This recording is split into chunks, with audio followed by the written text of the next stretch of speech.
Quais são as atitudes antirracistas que as pessoas que estão ocupando os poderes, né, porque entra a questão governamental, e quando a gente fala dos poderes, vamos falar dos 3 principais poderes de uma nação: poder legislativo, poder executivo e poder judiciário também, né? Mas o que esses poderes podem fazer e o que também a iniciativa privada pode fazer, né? Citando um exemplo do caso da Magazine Luiza, por exemplo, né? A Magazine Luiza teve uma atitude exemplar de colocar jovens trainees, abrir vagas para jovens trainees afrodescendentes. Esse é um dos exemplos, né? Porque a gente sabe que, infelizmente, muitas empresas, elas limitam, sim, ainda nos dias de hoje, a atuação de profissionais que têm a pele preta, né? É fácil contratar para servir o cafezinho, mas na hora de colocar aquele profissional da pele preta para estar à frente de cargos importantes, geralmente a maioria das empresas ainda não fazem essas contratações. Então, só reapresentando aqui nessa finalização de live, infelizmente nós perdemos de salvar a primeira parte, a professora Lia Martins, do coletivo Beleza Preta, e também a hoteleira Elisete Santos, do grupo Resistir Sempre. E falando novamente para vocês, sigam lá o YouTube, o canal da Lili TV. Se inscrevam, precisam de seguidores lá, que está fraquinha a rede lá, está diferente do Instagram, diferente do Facebook. Sigam, curtam os vídeos, acompanhem lá. Para a gente retomar e fazer esse fechamento, né, Elisete e Lia. E aí agora eu vou dar prioridade para a Lia, que mudou de lado. Mudei. Vou dar prioridade para a Lia. Lia, quais são as ações necessárias para que uma sociedade de fato, ou alguém de fato, seja antirracista? O que deve ser feito? Olha, essa pergunta é uma tese de doutorado, né?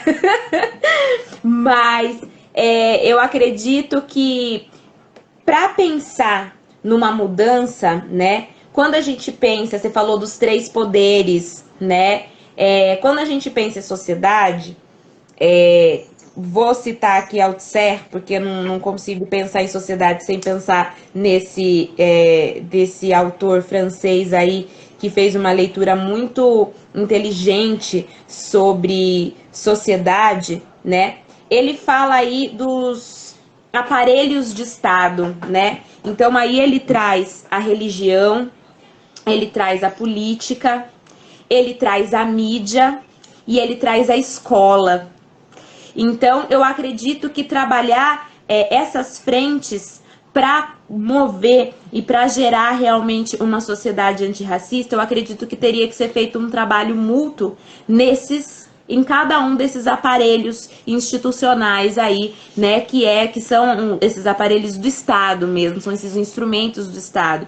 Então, dentro do governo, enquanto Estado, né, precisa ter essa mudança, né, isso porque eu não estou nem falando do viés capitalista, não estou nem falando tanto aí das instituições privadas, estou falando mesmo mais desse princípio, né? Mas principalmente nas escolas, eu acredito que tem que ser feito um trabalho muito forte antirracista, né? A gente tem aí a Lei 10.639, que infelizmente as pessoas não aplicam, né? A lei existe antes de eu me formar e eu mesmo não vi nada sobre, né, história de cultura, história afro, nem na minha faculdade, nem no meu ensino médio, né? Então, precisa realmente ser uma lei que esteja dentro do currículo mesmo, dentro dos livros, né? Tem que estar lá dentro mesmo e tem que ser assegurado de que os professores estão apresentando isso para os seus alunos de uma forma genuína e não de uma forma mascarada só dentro de um mês de novembro, né? Então, eu acredito que trabalhar na educação, né? Esse viés antirracista eu acho que é essencial desde o infantil, né, fundamental, médio, até dentro das universidades, e dentro das universidades, principalmente nos cursos de pedagogia, letras, história e todos os outros cursos que vão formar professores, né? Então, eu acredito que tem sim que ter esse ensino, e esse ensino priorizando uma identidade africana pré-diáspora, né, anterior ao processo de escravidão. Então, acho que tem que ser apresentado sim para as nossas crianças, para os nossos jovens, para os nossos adultos, né, a história de África antes do período de escravidão.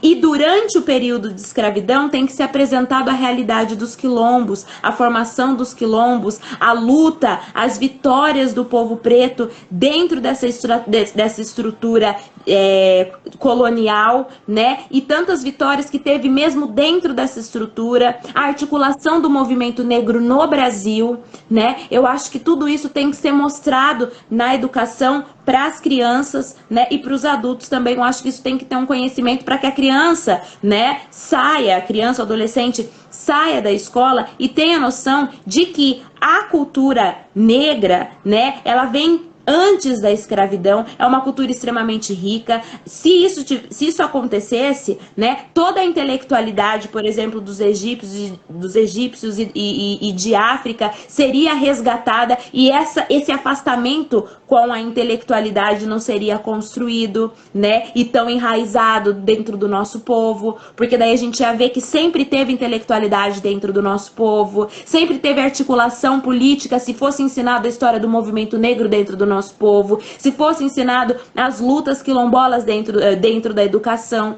Então a gente ia perceber, né, que toda essa herança que nós temos hoje não é à toa e que ela não precisa ser negativa, né? Todo o pessimismo que foi construído de África teria sido, né, teria vindo abaixo.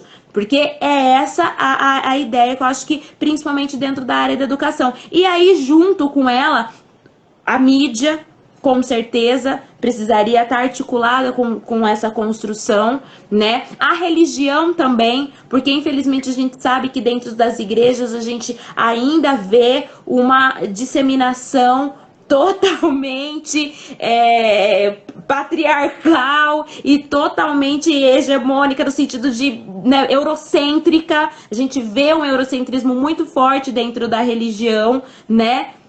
De uma forma muito forte, e não é isso que deveria acontecer, né? Porque a religião, a gente sabe que é um aparelho, um instrumento que a gente usa para assujeitar, para a gente tornar. É um processo de assujeitamento do ser humano, né? A gente usa a religião para nos aproximarmos da nossa espiritualidade. Então, afastar a espiritualidade de África, por exemplo, é muito triste para a nossa ancestralidade. Então, isso também deveria ser mudado. É excludente, né? Excludente, né? Como se não houvesse espiritualidade em África. Então isso também deveria ser mudado, né? Eu acho que é um princípio antirracista muito forte. E aí, dentro do Estado, aí seriam as políticas afirmativas, né? Que são essenciais. Eu acredito que as cotas que existem hoje, eu acredito que ela deveria agir por cursos e não tanto numa esfera para todos os cursos. Eu acho que deveria sim existir cotas por curso, tá? Porque a gente, hoje o sistema de cota fala, 50%. Gente, não é 50% não, né? Quem sabe, quem estuda isso daí, sabe que não é 50%. A gente tem lá os 50%, depois dentro dos 50% tem mais 25%, aí depois dentro dos 25% tem mais 5%, aí no fim das contas fica uma quantidade mínima para a população negra, né? E restrita a alguns cursos e restrita até a algumas universidades, né? Então, aí, aí a instituição mesmo das universidades, o que eles fazem? Eles pegam lá os 11% de preto que tem que ter e joga tudo na pedagogia, e joga tudo na farmácia, de repente, né? Joga tudo na enfermagem, né? E aí a medicina, os engenheiros não tem. Então, e pouco se importando também com aquilo que a pessoa gosta. É Exato. Isso, ela vai ver. Exato. E aí não tem opção, limita. É mais um resultado do racismo estrutural isso daí, né? Porque acaba excluindo. Aí o que acontece? Aí a gente sai, né, da não intelectualidade para restrição de cursos específicos. E aí aquela equidade que a gente tanto espera, ela continua sendo dada, né, por migalhas, igual foi a abolição lá atrás, né, que foi primeiro o ventre livre, depois o sexagenário, e só por último. Então, tudo que a gente está pedindo vem assim, ó, na migalhinha, né? Então, eu acho que a conta-gota. A conta-gota. Então, devia realmente pensar numa estrutura, né, das cotas que abrangesse todos os cursos e todas as universidades, porque o povo está com medo. Porque quando foi nos dado as cotas, a gente passou a quantidade de branco dentro das universidades públicas. Então, o povo tem medo. Essa é a verdade. 2018 a gente passou. 10,3%, se eu não me engano, uma última palestra que eu dei aí. Acho que a gente estava... deu 53,2%, se eu não me engano, conta 49% de branco em 2018. Então, o povo tem medo, porque quando dá, a gente aproveita e a gente mostra para que veio, né? Então, e se fosse para todos os cursos, como seria isso aí? Então, eu acho que essa política antirracista é um pouquinho aí o que eu acho dentro dessa esfera. Eu acho que é muito interessante mesmo, porque a gente não pode formar profissionais pela conveniência do Estado, né? O profissional tem que escolher a profissão que ele, ou melhor, o estudante tem que escolher a profissão que ele quiser, né? E Elisete, como que você pontuaria as ações antirracistas necessárias e que ainda não são feitas, e não falando apenas de órgão oficial, de governo, mas também da iniciativa privada, né? Porque é muito fácil a gente ouvir aquela frase, eu sou antirracista. E aí, quando você vai relatar algo de racismo ou antirracista, você fala, não, mas isso não é racismo. Não é bem assim.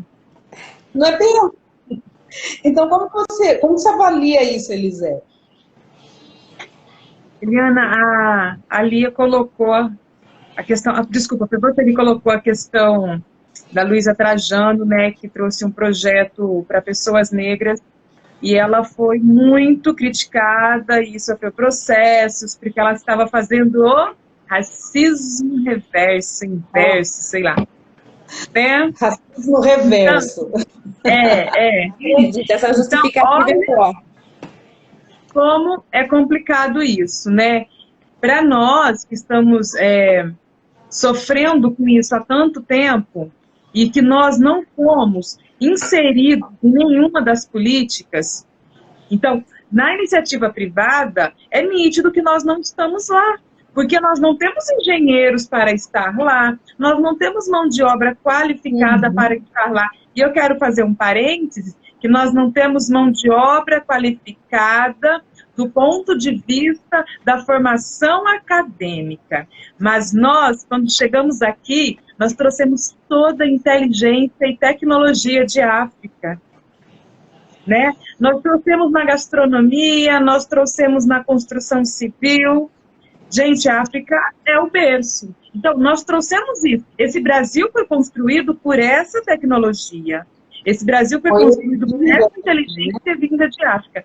Então, fecha o parêntese aqui, senão a gente vai longe.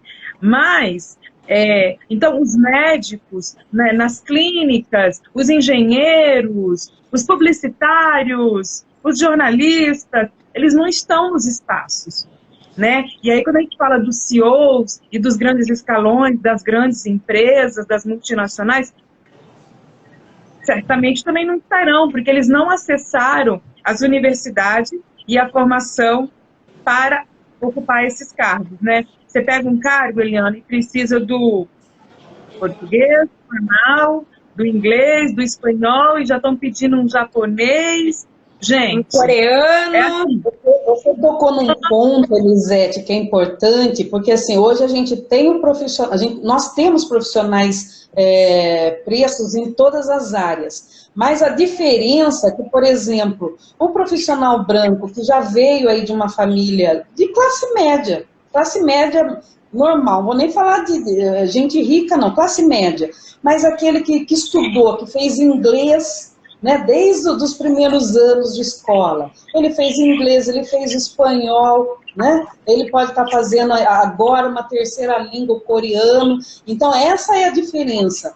Mas nós temos profissionais formados que poderiam estar ocupando esses cargos, né, de alto escalão, mesmo na iniciativa privada, e se houvesse, né, durante esse processo de ocupação desses cargos, se houvesse aí uma equidade em termos do extra, né, das qualificações a mais que são exigidas, porque o profissional preto, geralmente, né, principalmente a garotada que está entrando agora nas universidades, e que vem mesmo da época que eu conheci a Elisete, nós nos conhecemos durante o processo que estava borbulhando as ações afirmativas no início dos anos 2000, né, eu estudei sem cotas, né, entrei sem cotas na universidade, mas mesmo assim, né, qual que é o diferencial? Seria dar oportunidade para aquele que já tem a graduação, você já tem os graduados pretos, né? Insira no mercado de trabalho. Então, isso que você colocou, é legal a gente ressaltar o extra. Como é que vai ser o extra? Abra as portas. É isso, né, Elisete? Deixa entrar e vai qualificando com aquilo, com o primeiro idioma, segundo idioma, terceiro idioma, durante o processo, é isso? Exatamente. Do ponto de vista da iniciativa privada, sim. Mas a quem interessa, né? Como porque... isso é divulgado também, né? Também tem. Exatamente. Profissionais tem em todo lugar. Aí joga lá, fala, ai, mas não conseguimos ninguém porque não achamos nenhum profissional. Mas para quem que você falou? Né? Se você quiser realmente achar um profissional preto, você acha. Né? Porque acha. Se quiser, você acha. É só procurar, né? Não, e não é só procurar, né? É onde procura. Porque assim, você coloca no edital, você coloca numa mídia que não é o que a comunidade preta acessa, e depois você diz que procurou. Então, tem também essa coisa. Hoje nós estamos bastante articulados. A Lia colocou vários coletivos que existem em Piracicaba, no início da fala dela, né? Então, assim, hoje a gente recebe o material e eu fui trabalhar com hotelaria, né, muitos anos, com a hospitalidade, né, com o mercado da hospitalidade, acaba que eu tenho muitos conhecidos em diversos lugares também, nas capitais, enfim. Eu recebo muito material. E aí a gente já vai passando para todo mundo. Então, hoje nós temos isso, mas por muito tempo nós não tivemos. Sim. Essa informação, ela não chega para a gente. Ah, mas você tem que buscar. Não, essa informação, ela chega para os brancos, né? Ela chega para as outras pessoas. Para os negros é que elas não chegam, né, Eliana? Mas, contudo, educação é o único caminho para ações antirracistas, para comportamentos, para atitudes antirracistas, é a educação. E pra gente... não consigo vislumbrar outro caminho. Eu acho que a cultura, junto com a educação também é muito interessante, viu, Elisete? Porque sabe o que está acontecendo com a gente? Eu falo pela minha experiência própria, assim, né? Eu sou da educação, sou professora, sou pedagoga, eu bato muito pé na educação como um meio, né, para a gente conseguir se articular e a gente conseguir essas vitórias, mas a educação não dá nada pra gente. É pela cultura que eu tô conseguindo chegar na educação. Né? É pela cultura. A cultura. A ponte é a cultura. A ponte é a cultura. Eu acredito, Lia, porque a cultura, ela é a comunicação que não precisa dizer nada. Então, você coloca o garotinho ali, a família é toda racista. Quando o garotinho escuta um axé, as perninhas já vai tremendo. Ele vê a capoeira, ele tem o desejo. Ele vê, assim, a música. Então, eu acredito no que você está falando, que ela é a linguagem mais curta que a gente tem para transpassar o ser. Né? Porque até você aprendeu o português, a regra, a lei, os direitos todos, a cultura já fez isso de modo... E aí, assim, interioriza. Sim. E até os recursos, né? Eu falo porque dentro da educação nós não temos recursos, e digo recursos financeiros, né, para poder articular projetos antirracistas, por exemplo. Mas a cultura ela já abre pra gente recursos, né, por meio de editais mil aí que sempre, né, a comunidade LGBT, QIA+, né? Então, sempre os recursos são abertos na cultura para que a gente possa articular lá um projeto, por exemplo, educativo. Lia, meninas, o que eu entendo diante da fala de vocês é o seguinte, então, a educação, ela serve para instrumentalizar, e a cultura, ela vem aí para fazer a ponte, e qual que é a ponte? Porque quando a gente fala de sociedade antirracista, de eliminar as ações discriminatórias, né, eu costumo falar o seguinte, preconceito, o ser humano sempre vai ter, você não pode discriminar o outro. Você vai tratar o seu preconceito lá com o psicólogo, o preconceito é seu, o problema é seu, eu não tenho nada a ver com o seu preconceito, desde que você não me discrimine, né? Quer ser preconceituoso, seja, mas não venha discriminar, né? A questão é essa. Então, o que a gente percebe é que a cultura, ela é a ponte. E essa ponte, não estou falando do racista, estou falando do antirracista, e o antirracista é o da pele não preta. Então, ela é a ponte que vai unir, e vai colocar também nessa luta contra o racismo os não pretos. Seria isso? Seria. Eliana, porque a gente fica falando aqui, numa live 1 hora, sobre ações antirracistas. E aí, tem um filme de TikTok, um TikTok de 15 segundos. E ele consegue entrar na cabeça da pessoa e falar tudo que nós ficamos 1 hora falando aqui. Porque assim, mas gente, TikTok não é cultura. Peraí, nós estamos falando de arte, né? E aí a gente está falando de teatro, a gente está falando de dança, de uma expressão. Exatamente. Né? Você vai num teatro, a pessoa às vezes vê novela. E ela consegue entender um filme, um teatro, né? Ela consegue entender tudo que nós estamos... Mas ela viu. E aí ela viu a dor, ela viu a lágrima. E ela acha injusto. Ela faz aquilo todo dia.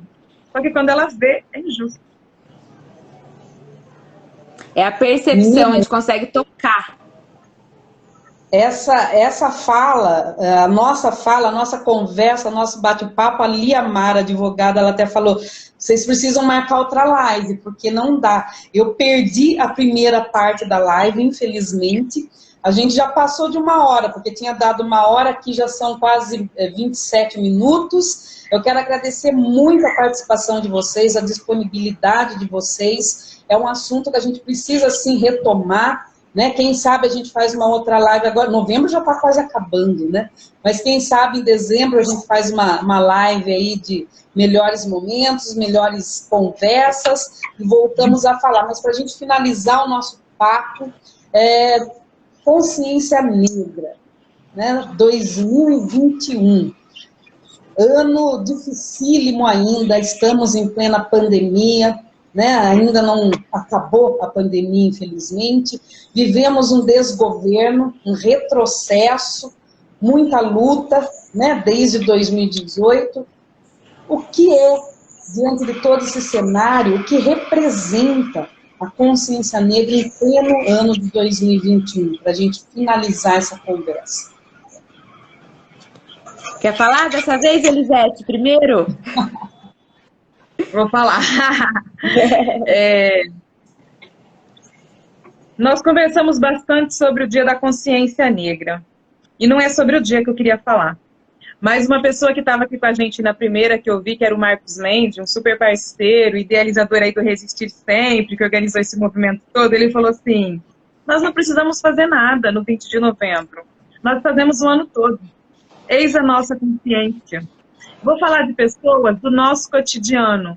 O Bira, no dia 20 de novembro, fez uma fala que ele falou, a minha consciência é trabalhar todo dia e eu preciso ir porque a minha consciência me chama.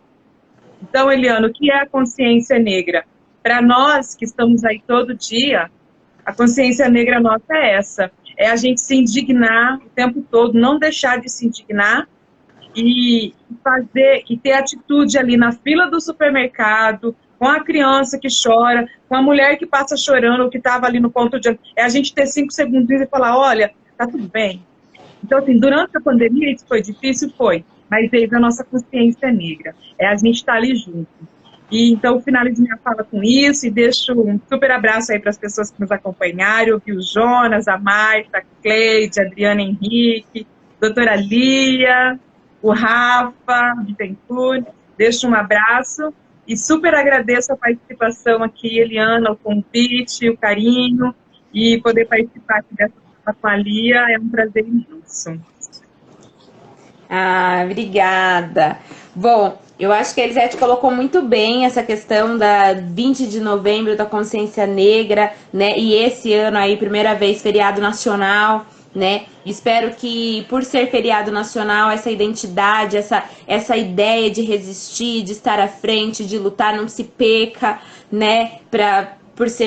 Por entrar aí num calendário e ser mais um dia de folga, né? Mas que a gente sempre consiga, sim, pensar nessa data, o porquê, o motivo dessa data, porque eu acho muito importante, né? Para não entrar aí, virar mais um finados da vida, que o povo passa e nem lembra o que é, né? Então, eu acho importante a gente sempre estar levantando, sim, essa bandeira e realmente... 20 de novembro, consciência negra, consciência todo dia, né? Viver, né? Estar vivo, realizar o seu trabalho. Então você, preto, preta, que está aqui nos assistindo, né? Pelo simples fato de você estar vivendo, pelo simples fato de você tá fazendo o seu trampo direitinho, né? Isso é sim um ato de resistência. Então, pelo simples fato de você se amar, pelo simples fato de você se olhar no espelho, você se reconhecer e você se amar do jeitinho que você é, isso é um ato de resistência. De você assumir o seu cabelo, decidir assumir o seu black, é um ato de resistência. E se você não quiser assumir também, usar o cabelo liso, mas também se achar gata, né? Também é um ato de resistência, entendeu? Então, eu acho que o Dia da Consciência Negra todos os dias, porque a gente não tem um dia pro povo lembrar que a gente é preto. O povo lembra que a gente é preto todo dia. Então, eu acho que é esse o meu recado aí. E eu sempre gosto de terminar com esse recado: preta, se amem. E é isso. Meninas, vocês são maravilhosas, eu gostei muito de conversar com vocês, né? A Elisete conheço de longas datas já, há muitas, acho que 2 décadas quase, né, Elisete? Mais ou menos por aí. E aí eu tô me entrega a idade, me entrega a idade. A gente começou no infância. Como representante da comunicação social, eu quero fechar essa live com você falando que a resistência, ela está realmente na nossa atitude diária.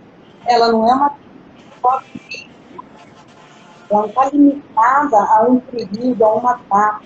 Essa resistência, esse trabalho, ele tem que ser contínuo.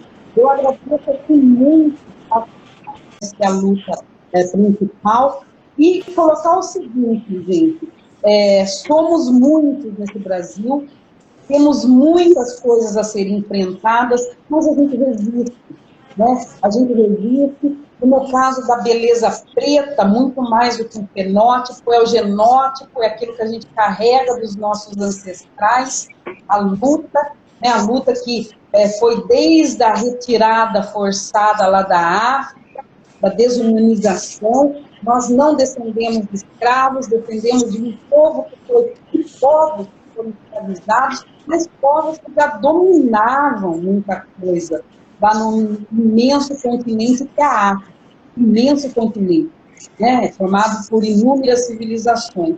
Então, essa é a nossa essência, né? E quando alguém, você tocou numa fala, fez uma fala importante, Lia, que eu gosto de ressaltar, e eu encontrei essa fala, esse eco, na Zezé Mota, que ela pontuou o seguinte: abaixo qualquer tipo de patrulha, o aço do cabelo black é uma resistência, sim, porque durante muito tempo foi imposto que a mulher preta não podia assumir o cabelo dela afro, black, não poderia. Então, isso é um ato de resistência, sim. Mas a Zezé pontua muito bem, que ela fala, olha, a mulher preta quer alisar o cabelo, se ela quer pintar de loiro, de vermelho, seja qual for o cabelo que ela quer usar, não importa, não é? Como não importa se está sendo chamado de preta ou de negro, a gente quer o espaço que é nosso, o direito que foi nos tirado, né? Nós queremos, como a Elisete contou, equidade. Então, eu só posso agradecer muito a participação de vocês duas, viu? Muito mesmo. Obrigada, gratidão. Gratidão é minha, meninas. E resistência sempre, né? Sempre